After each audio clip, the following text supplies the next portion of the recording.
नमस्कार विद्यार्थी मित्रांनो. आजच्या या इयत्ता 10वीच्या मराठी विषयाच्या सत्रामध्ये तुम्हा सर्वांचं खूप खूप स्वागत आहे. विद्यार्थी मित्रांनो, मराठी भाषा ही आपली मातृभाषा आहे आणि या मातृभाषेचे विविध प्रकारे आपण सौंदर्य पाहत असतो. चला तर मग या मराठी भाषेचं भाषा सौंदर्य हे आपण अधिक जाणून घेऊया. तर विद्यार्थी मित्रांनो, ही आहे मराठीची संरचना. मराठी भाषेमध्ये श्रवण, भाषण, वाचन आणि लेखन ही कौशल्य अवगत होणं अपेक्षित आहे. विद्यार्थी मित्रांनो, श्रवण, भाषण या कौशल्यांअंतर्गत आपण गद्य, पद्य, त्याचप्रमाणे वाचन आणि लेखन या कौशल्यांअंतर्गत आपण व्याकरण आणि लेखन हा भाग शिकत असतो. तर मग विद्यार्थी मित्रांनो, या ऑनलाईन शिक्षण पद्धतीमध्ये आता आपल्याला व्याकरणाचा भाग म्हणजेच शब्द विचार हा अधिक जाणून घ्यायचा आहे. शब्द विचार ज्या भागामध्ये किंवा ज्या व्याकरणामध्ये शब्दांबद्दल आपल्याला त्यांची शब्दांची विविध रूपे, शब्दांचा वापर, शब्दांची समानार्थी तसेच विरुद्धार्थी, त्याचप्रमाणे त्यांचा वाक्यात उपयोग, असे अनेक गोष्टी ज्यावेळेस अभ्यासल्या जात असतात त्यावेळेस त्याला शब्द विचार असे म्हणत असतात. शब्द विचारामध्ये आपण समानार्थी शब्द, विरुद्धार्थी शब्द, अनेकार्थी शब्द, वाक्प्रचार, शब्दसमूहाबद्दल शब्द, त्याचप्रमाणे शब्दांच्या जाती, विकारी आणि अविकारी शब्द, या साऱ्या गोष्टी आपण शब्द विचारामध्ये शिकत असतो. तर विद्यार्थी मित्रांनो, आजचा हा व्हिडिओ तुम्ही शेवटपर्यंत पहा, म्हणजे तुमच्या लक्षात येणार आहे की मराठी भाषेचं हे भाषा सौंदर्य किती मोठे आहे, किती अगाध आहे. आणि मग हा व्हिडिओ पाहिल्यानंतर नक्कीच लाईक करा, शेअर करा आणि कमेंट करा. आणि अशाच प्रकारचे विविध शैक्षणिक व्हिडिओ पाहण्यासाठी माझ्या यूट्यूब चॅनलला सबस्क्राईब करा. तर विद्यार्थी मित्रांनो, आजच्या या सत्राचं वैशिष्ट्य आहे ते म्हणजेच भाषा सौंदर्य मार्गदर्शन इयत्ता 10वीच्या मुलांसाठी. विद्यार्थी मित्रांनो, आपण जर आपले पाठ्यपुस्तक पाहिले तर पाठ्यपुस्तक पान क्रमांक 20 यावर भाषा सौंदर्यच्या अंतर्गत एक खेळ देण्यात आलेला आहे. आणि या खेळामध्ये आपल्याला एका शब्दापासून दुसरा अर्थ आणि त्या अर्थापासून नवीन शब्द तयार करून पुन्हा त्या नवीन शब्द तयार केलेल्या शब्दांचा अर्थसुद्धा शोधायचा आहे बरं का. मग यामध्ये वेगवेगळे शब्द आहेत. जसं इथे आपल्याला उदाहरणा दाखल एक शब्द देण्यात आलेला आहे. तो शब्द आहे छान. छान म्हणजे अप्रतिम, मस्त, सुरेख, चांगले. तर विद्यार्थी मित्रांनो, आता बघा इथे एक गंमत आहे. गंमत अशी आहे की छान या शब्दाचे एक समानार्थी शब्द इथे घेण्यात आलेला आहे, तो म्हणजेच मस्त. आणि मग या मस्त या शब्दाचा इथे तो जोड शब्द असल्या कारणाने त्याची फोड करण्यात आली. मस्त म्हणजेच म अधिक स अधिक त, मस्त. मग मस्त हा इथे स हा अर्धा स म्हणजे सचा पाय मोडण्यात आलेला आहे. मग यावरून शब्द कशा प्रकारे तयार होतील, तर इथे शब्द तयार झालेला आहे मस, त्यानंतर दुसरा शब्द तयार झालेला आहे मत. तर विद्यार्थी मित्रांनो, इथे जर आपण पाहिलं तर मस्त आणि या शब्दावरून इथे शब्द तयार झाला मस आणि मत. मग इथे ह्या जोड शब्दाची इथे फक्त काय करण्यात आलेली आहे, फोड करण्यात आलेली आहे. तर मग या मस या शब्दाचा अर्थ काय झाला, चामखीळ किंवा अंगावरील तीळ. बघा, भरपूर लोकांच्या चेहऱ्यावर अतिशय गोल आणि काळ्या रंगाचा एक मोठा ठिपका आपल्याला दिसत असतो. मग यालाच चामखीळ असे म्हणत असतात. त्याचप्रमाणे आपल्या अंगावर काही ठिकाणी आपल्याला काळे काळे डाग दिसतात, याच डागांना तीळ असं सुद्धा म्हटलं जातं. दुसरा शब्द इथे तयार झाला मत. आता मत म्हणजेच काय, सल्ला आणि अभिप्राय. अशा प्रकारे मूळ शब्द होता छान आणि या छान या शब्दाचे शब्दाचा जो समानार्थी शब्द इथे घेण्यात आला तो आहे मस्त. आणि मस्त या शब्दावरून शब्द तयार झाले मस आणि मत. आता मसचा अर्थ काय आहे? चामखीड आणि अंगावरील तीळ. त्याचप्रमाणे मत या शब्दाचा समानार्थी शब्द आहे सल्ला, अभिप्राय. तर मग असे अनेक शब्द आज आपल्याला अभ्यासायचे आहेत. गंमत तर मोठी आहे. चला तर मग ही गंमत अधिकाधिक आपल्याला करायची आहे. तर मग आता विद्यार्थी मित्रांनो, इथे पुढचा शब्द आहे खरे. आता खरे म्हणजे काय? सत्य, रास्त, मनाला पटणारे असं म्हटलं जातं. सत्यमेव जयते म्हणजेच खरे नेहमी जिंकत असते. मग आता विद्यार्थी मित्रांनो, इथे आपल्याला हा जो चौकट आहे, हा चौकट रिकामा देण्यात आलेला आहे. त्याचप्रमाणे पुढील 2 चौकटेसुद्धा इथे रिकामी देण्यात आलेल्या आहेत. त्याचप्रमाणे इथे पुढच्या चौकटीत ढीग आणि दुसऱ्या चौकटीत रजनी असा शब्द देण्यात आलेला आहे. मग आता आपल्याला विचार करावा लागणार की ढीग याचाच समानार्थी शब्द काय आणि रजनी या शब्दाचा समानार्थी शब्द काय? तर ढीग म्हणजेच काय? रास. आणि रजनी म्हणजेच काय? रात. मग रात्र, रात असे सुद्धा अनेक समानार्थी शब्द होतात. मग विद्यार्थी मित्रांनो, जर आपण इथे पाहिलं तर सत्य यावरून रास हा शब्द बनत नाही. तर आपण दुसरा शब्द जर घेतला रास्त, तर या शब्दावरून इथे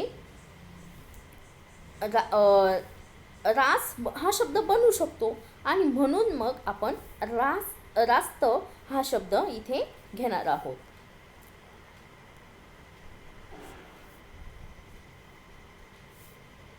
तर मग आता विद्यार्थी मित्रांनो, खरे या शब्दाचं भाषा सौंदर्य बघा. तर मग यामध्ये या शब्दाचं सौंदर्य असं आहे, खरे म्हणजेच रास्त. आणि रास्त या शब्दावरून इथे शब्द तयार झाला रास. रास म्हणजेच काय? ढीग. त्याचप्रमाणे रात, दुसरा शब्द तयार झालेला आहे रात. आणि रात म्हणजेच रजनी. विद्यार्थी मित्रांनो बघा, अशा प्रकारे भाषेचं सौंदर्य खुलून उठत असतं. चला तर मग आता पुढचा शब्द कोणता आहे ते पाहूया. पुढचा शब्द आहे कविता. आता इथे कविता या शब्दाच्या पुढे सुद्धा एक चौकट रिकामी देण्यात आलेली आहे. त्याचप्रमाणे 2 चौकटीसुद्धा रिकाम्या देण्यात आलेल्या आहेत. तर मग इथे गेरू, तांबडी माती असा इथे अर्थ देण्यात आलेला आहे. आणि दुसरा अर्थ आहे प्रश्नार्थक अव्यय. आता प्रश्नार्थक अव्यय हा कोणता असू शकतो? मग प्रश्नार्थक अव्यय आपण शिकलो आहोत की काय, का, किती. मग यावरून आपल्याला कोणता शब्द इथे पाहिजे? तर आपण समजा काय घेतलं. त्याचप्रमाणे गेरू, तांबडी माती. आता गेरू या शब्दाला समानार्थी शब्द आहे काव.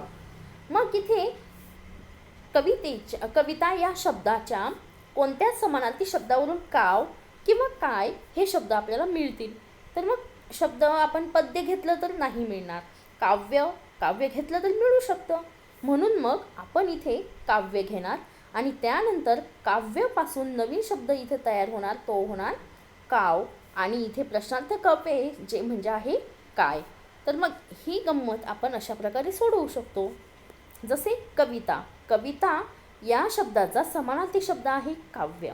त्याचप्रमाणे काव्य या शब्दावरून नवीन शब्द तयार झाला काव म्हणजेच गेरू किंवा तांबडी माती. आणि काव्य या शब्दावरून काय असा सुद्धा नवीन शब्द तयार झाला आणि काय म्हणजेच प्रश्नार्थक अव्यय. आता पाहूया आपण पुढचा शब्द कोणता आहे ते. पुढचा शब्द आहे प्रशस्त, टोलेजंग. आता प्रशस्त, टोलेजंग म्हणजेच मोठे, भव्य, भले मोठे, विशाल. आपण म्हणतो ना किती मोठा प्रशस्त वाडा आहे हा. त्याचप्रमाणे हा प्रशस्त आणि टोलेजंग म्हणजेच मोठे, भव्य, भले मोठे, विशाल असा त्याचा समानार्थी शब्द होत असतो. तर विद्यार्थी मित्रांनो, इथे अर्थामध्ये धास्ती आणि संसार असे 2 शब्द देण्यात आलेले आहेत. आता धास्ती म्हणजेच काय? एखाद्याला भीती वाटणे. मग भीती अजून शब्द कोणता तयार होऊ कोणता समानार्थी आहे याचा? भय. मग भय. त्याचप्रमाणे संसार म्हणजेच भव असे शब्द हे समानार्थी शब्द आहेत. मग आता आपल्याला विचार करायचा आहे की आपल्याला भय आणि भव असे हे शब्द कोणत्या शब्दापासून तयार होतील? मोठे या शब्दापासून तयार होतील का? नाही. भव्य हो. तर मग इथे आपण भव्य लिहूया आणि इथे भय आणि इथे भव अशा प्रकारे हे शब्द आपल्याला लिहायचे आहे. तर मग हे आपण अशा प्रकारे सोडवू शकतो. प्रशस्त टोलेजंग या शब्दांचा अर्थ आपण लिहिला इथे भव्य. त्याचप्रमाणे भव्य या शब्दावरून शब्द तयार झाला भय, ज्याचा अर्थ आहे धास्ती. आणि भव्य या शब्दावरून दुसरा शब्द तयार झाला भव, ज्याचा अर्थ आहे संसार.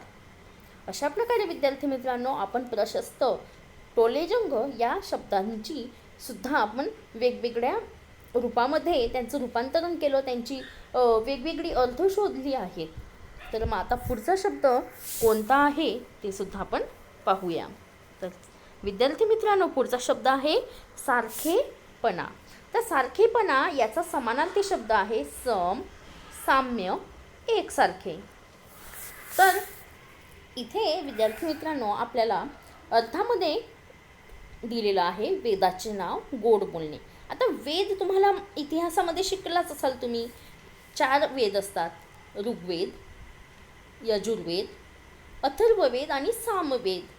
मग कोणत्या वेदाचं नाव असेल किंवा गोड बोलणं, गोड बोलणे याच्यासाठी सुद्धा आपण साम असं सुद्धा म्हणत असतो. मग त्या वेदाचं नाव काय आहे? साम. सामवेद माहितीच असेल तुम्हाला. मग साम हे इथे वेदाचं नाव आहे. त्याचप्रमाणे मलई, दुधावरची मलई खातात ना, ती मलई. मग या मलईला आपण अजून काय काय म्हणतो?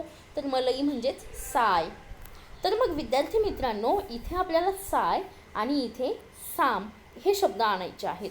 मग इथे सारखेपणा या शब्दाचे अर्थ जर आपण पाहिले, सम या शब्दावरून सम मिळेल, पण आपल्याला साय हा शब्द नाही मिळणार. तर मग इथे आपण जर साम्य हा शब्द घेतला तर मात्र आपलं उत्तर येऊ शकतं. साम्य इथे आपण जर घेतलं, साम म्हणजेच वेदाचं नाव होईल आणि मलई ज्याचा अर्थ आहे साय. तर मग ही कृती आपण अशा प्रकारे सोडवू शकतो. जसं सारखेपणा त्याचा अर्थ आपण इथे लिहिला साम्य, आणि या साम्य या शब्दावरून आपण 2 शब्द तयार केले. पहिला शब्द आहे साम, ज्याचा अर्थ होतो वेदाचे नाव गोड बोलणे. त्याचप्रमाणे साम्य या शब्दावरून दुसरा शब्द आपण तयार केला साय, आणि त्याचा अर्थ होतो मलई. तर विद्यार्थी मित्रांनो, आता आपण शेवटचा आपला शब्द पाहूया. तर आपला पुढचा शब्द आहे पसंत. पसंत म्हणजेच काय? मान्य, आवड असं आपण म्हणत असतो. मला हे मान्य आहे म्हणजेच मला पसंत आहे, मला आवड आहे, मला आवडतं आहे, आवडणे असा सुद्धा त्याचा समानार्थी होऊ शकतो. तर इथे अर्थामध्ये दिलेला आहे गळा, आदर. आता गळा, आपण जर गळाचा भाग पाहिला तर मान हे आपल्या लक्षात येणारच आहे. म्हणजेच इथे आपल्याला शब्द पाहिजे मान, आदर हे शब्द समानार्थी शब्द आहेत. आणि आई दुसरा समानार्थी शब्द त्याचा दिलेला आहे. तर आई ह्या शब्दासाठी कोणते कोणते समानार्थी शब्द आहेत? तर आईसाठी माय, माऊली, माता, जननी असे अनेक शब्द समानार्थी शब्द आहेत. तर मग विद्यार्थी मित्रांनो, तुमच्या लक्षातच आलं असेल की गळा या शब्दाचा इथे समानार्थी शब्द यायला हवा मान. त्याचप्रमाणे आई या शब्दाचा समानार्थी शब्द इथे यायला हवा माय. मग इथे कोणता शब्द असायला हवा? तर मग विद्यार्थी मित्रांनो, इथे आपण कोणताही विचार न करता मान्य हा शब्द घ्यायला हवा. तर मग आपण ही कृती अशा प्रकारे सोडवू शकतो. पसंत त्याचा समानार्थी अर्थ इथे घेतला आपण मान्य, आणि मान्य या शब्दावरून 2 शब्द तयार करण्यात आली. पहिला शब्द आहे मान, ज्याचा अर्थ आहे गळा, आदर. त्याचप्रमाणे मान्य या शब्दावरून दुसरा शब्द तयार केला, तो शब्द आहे माय, आणि त्याचा अर्थ आहे आई. अशा प्रकारे विद्यार्थी मित्रांनो, आपण आता ही कृती पूर्ण केलेली आहे. तर मग अजून आपल्याला अधिकाधिक माहिती मिळण्यासाठी कोणकोणते शब्द आपण तयार करू शकतो? मग जसे की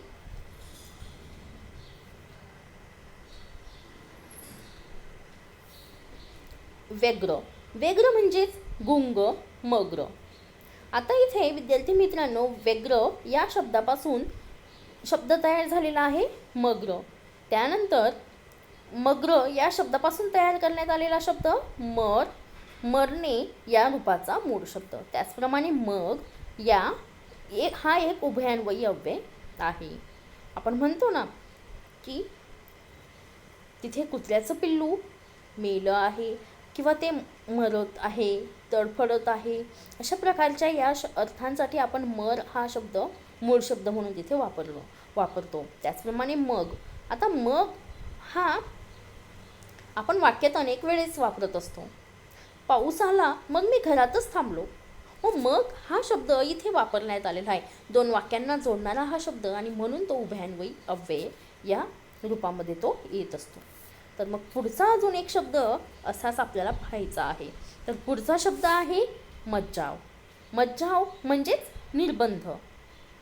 पण निर्बंध या शब्दावरून अजून त्याचा समानार्थी शब्द आपण तयार करू शकतो. तो म्हणजेच मज्जाव, निर्बंध, बंदी असणे, असे अनेक शब्द यासाठी आहेत. म्हणजे जिथे जाण्यामध्ये बंदी आहे किंवा जाण्यास बंदी घालणे, मज्जाव घालणे, अशा प्रकारे आपण वाक्यामध्ये या शब्द वापरत असतो.